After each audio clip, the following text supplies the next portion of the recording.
जय हिंद दोस्तों, मैं निधिबेन चौहान। आज हम करेंगे क्लास 10th का 12.3 का क्वेश्चन नंबर 1। इसमें हमें बोला गया है अगर पी क्यू 24 सेंटीमीटर, देखिए पी क्यू हमें दिया गया है 24 सेंटीमीटर, तो यहाँ पर हम लिख लेंगे 24 सेंटीमीटर। पी आर है 7, पी आर 7 और वर्तुल के केंद्र ओ पर है, तो दी हुई आकृति में दर्शाए हुए रंगीन प्रदेश, यानी कि हमें इस एरिया का क्षेत्रफल फाइंड करना है। तो उसके लिए देखिए सबसे पहले ये जो आर पी क्यू है ये एक त्रिभुज है, ठीक है।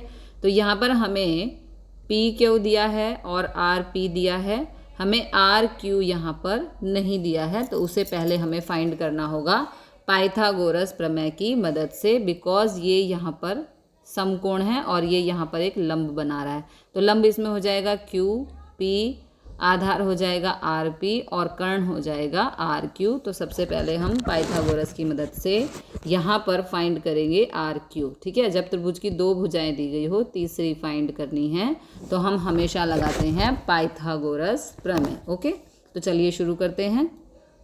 यहाँ पर आर क्यू एक व्यास है, ठीक है। आर क्यू अगर देखा जाए वृत्त के हिसाब से देखा जाए तो ये व्यास है, लेकिन यदि हम त्रिभुज की बात करें यानी कि आर पी क्यू की बात करें तो आर क्यू इसमें कर्ण है, ठीक है।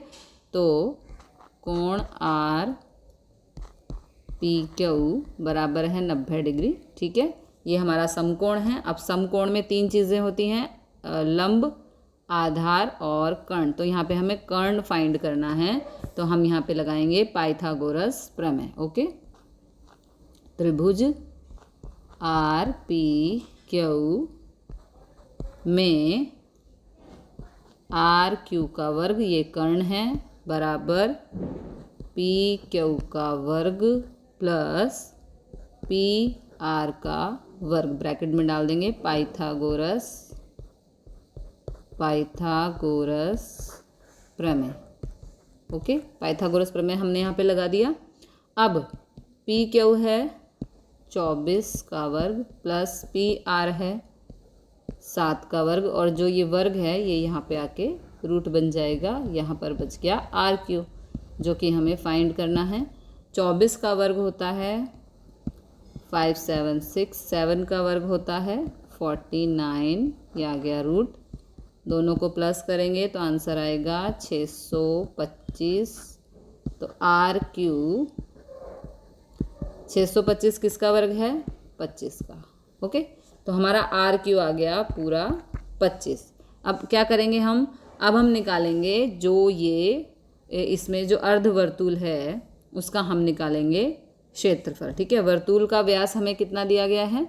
वर्तुल का व्यास है, वृत्त का व्यास यानी कि वृत्त का व्यास हमें दिया गया है 25। तो इसमें आर हमारी क्या हो जाएगी? 25/2, ठीक है। तो हम अगले पेज पे चलते हैं, इसमें जगह नहीं है इसलिए, एक मिनट। हाँ, तो यहाँ पे हम कर लेते हैं त्रिभुज आर पी क्यू में आर पी क्यू बराबर है 90 डिग्री, ठीक है। तो अब हम यहाँ पे लगाएंगे त्रिभुज का क्षेत्रफल, ठीक है। क्योंकि देखो हमने क्या किया यहाँ पर, हमने यहाँ पे हमारी जो त्रिभुज था कौन सा, आर पी क्यू, इसमें एक भुजा हमारे पास नहीं थी जिसे हम कर्ण कहते हैं यहाँ पर आर क्यू, उसको निकालने के लिए हमने पाइथागोरस प्रमेय लगाया। अब क्योंकि हमारे पास त्रिभुज की तीनों भुजाएं आ चुकी हैं, अब हम लगाएंगे त्रिभुज का क्षेत्रफल, यानी कि फाइंड करेंगे, ठीक है। तो त्रिभुज का क्षेत्रफल आर पी क्यू, त्रिभुज का क्षेत्रफल का फार्मूला होता है 1/2 गुणा लंब गुणा आधार, ठीक है। तो 1/2, यहाँ पर लंब है 24 और आधार है 7, 2 एकम 2, 2 एकम 2, 2 दूनी 4, 12 गुणा 7 आ गया, तो 12 सत्ते हो गया 84। ये हो गया त्रिभुज आर पी क्यू का क्षेत्रफल 84। अब देखते हैं हमें करना क्या है। देखो अब हमें क्या करना है, हमने इस त्रिभुज का क्षेत्रफल यहाँ पर निकाल लिया।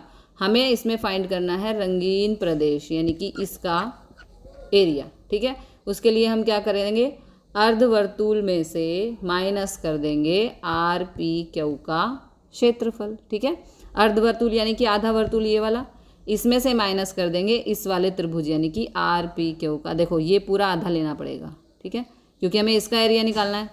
तो अर्धवर्तुल में से हम माइनस कर देंगे त्रिभुज का क्षेत्रफल। ठीक है, अगले पेज पर कर लेते हैं। अर्धवृत्त का क्षेत्रफल माइनस आर पी क्यू का क्षेत्रफल। तो अर्धवृत्त का क्षेत्रफल क्या होता है, देखो वृत्त का क्षेत्रफल होता है पाई आर स्क्वायर, तो अर्धवृत्त का हो जाएगा आधा, है ना। वृत्त का क्षेत्रफल होता है पाई आर स्क्वायर, तो अर्धवृत्त का मतलब आधा वृत्त, तो ये हो जाएगा 1/2 माइनस 84, क्योंकि ये हमारा त्रिभुज का क्षेत्रफल आया है। ठीक है, तो अब इसे हम कर देंगे सॉल्व। 1/2 गुणा 22/7 पाई की जगह, और आर है हमारी 25/2 गुणा 25/2 minus 84। Okay, 1/2 as it is, यहाँ पे कटेगा, सॉरी ये कटेगा, हमें काटना पड़ेगा यहाँ पर हम काट देंगे 2 एकम 2 और 2 एकम 2, तो यहाँ पर बचेगा 11 एकम 11/7 गुणा 25/2 गुणा 25/2 माइनस 84। ओके, अब इन सबको हम कर देंगे यहाँ पर गुणा। ठीक है, तो 25 को 11 गुणा 25 को 25 से गुणा करेंगे तो हो जाएगा 625, और नीचे 7 दूनी 14, 14 दूनी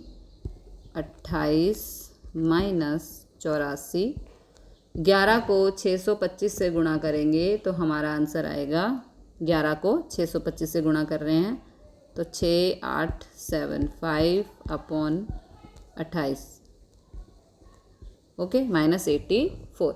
अब इसे यहाँ पे सॉल्व करेंगे, देखो 6875 माइनस 28 को 84 से करेंगे तिरछी गुणा, तो ये हो जाएगा 2352। ओके, तिरछी गुणा कर रहे हैं 28 को 84 से, तो हो जाएगा 2352। तो यहाँ पे हम मान लेते हैं 1।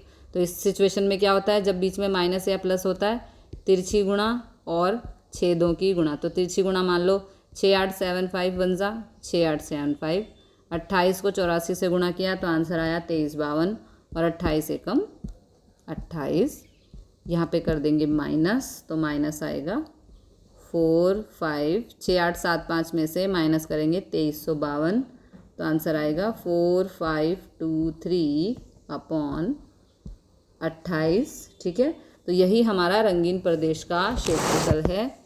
यहाँ पर हम लगा देंगे सेंटीमीटर स्क्वायर। ठीक है, एक बारी फिर से समझ लेते हैं सम को। हमें यहाँ पे जो रंगीन प्रदेश है यानी कि ये वाला हिस्सा, इसका हमें क्षेत्रफल फाइंड करना है। तो हमारा पूरा सम सिर्फ यहाँ घूम रहा है, ठीक है, लेकिन इसमें एक त्रिभुज है और त्रिभुज की 2 साइड दी हैं, यानी कि पी क्यू दिया है और आर पी दिया है, आर क्यू हमें नहीं दिया है, ये त्रिभुज है। ठीक है, तो जब हमें त्रिभुज में 2 साइड दी हो, तीसरी ना दी हो, तो हम हमेशा इस्तेमाल करते हैं पाइथागोरस प्रमेय। ठीक है, पाइथागोरस प्रमेय लगाया, आंसर मिला आर क्यू का 25, यानी कि आर क्यू पूरा का पूरा कितना हो गया 25। अब ये व्यास है, ठीक है, तो व्यास हो गया 25 और आर हो गई 25/2, क्योंकि व्यास की आधी होती है ना त्रिज्या, तो ये हो गया 25/2। अब हम क्या करेंगे, अर्धवृत्त के क्षेत्रफल में से पहले हम त्रिभुज का क्षेत्रफल फाइंड करेंगे, वो हमने पीछे किया है। त्रिभुज का क्षेत्रफल फाइंड करने के बाद अर्धवृत्त के क्षेत्रफल में से त्रिभुज के क्षेत्रफल को कर देंगे माइनस। ओके, देखिए ये यहाँ पे त्रिभुज का क्षेत्रफल आधा गुणा लंब गुणा आधार, तो ये काट दिया 84 आ गया। अब अर्धवृत्त के क्षेत्रफल में से त्रिभुज के क्षेत्रफल को कर देंगे माइनस। ठीक है, माइनस किया। अर्धवृत्त का क्षेत्रफल, वृत्त का क्षेत्रफल पाई आर स्क्वायर होता है, तो अर्धवृत्त यानी कि 1/2 लगा देंगे, आधा है ना, 1/2 22/7 गुणा 25/2 25/2, ये हमारी त्रिज्या है। अब यहाँ पर 2 से काटा तो 2 एकम 2, यहाँ 11, तो 11 एकम 11 और 7 एकम 7। ठीक है, 25 को 25 से गुणा किया तो 625, 625 को 11 से गुणा किया तो 6875, यहाँ 7 दूनी 14, 14 दूनी 28। अब यहाँ पे भिन्नों को सॉल्व करना है। दो भिन्नों को कैसे सॉल्व करते हैं, पहले तिरछी गुणा और फिर छेदों की गुणा। तो 6875 एकम 6875, 28 को 84 से गुणा किया 2352, 28 एकम 28, यहाँ कर दिया माइनस 45, 23/28, ये हो गया हमारा आंसर। यानी कि ये रंगीन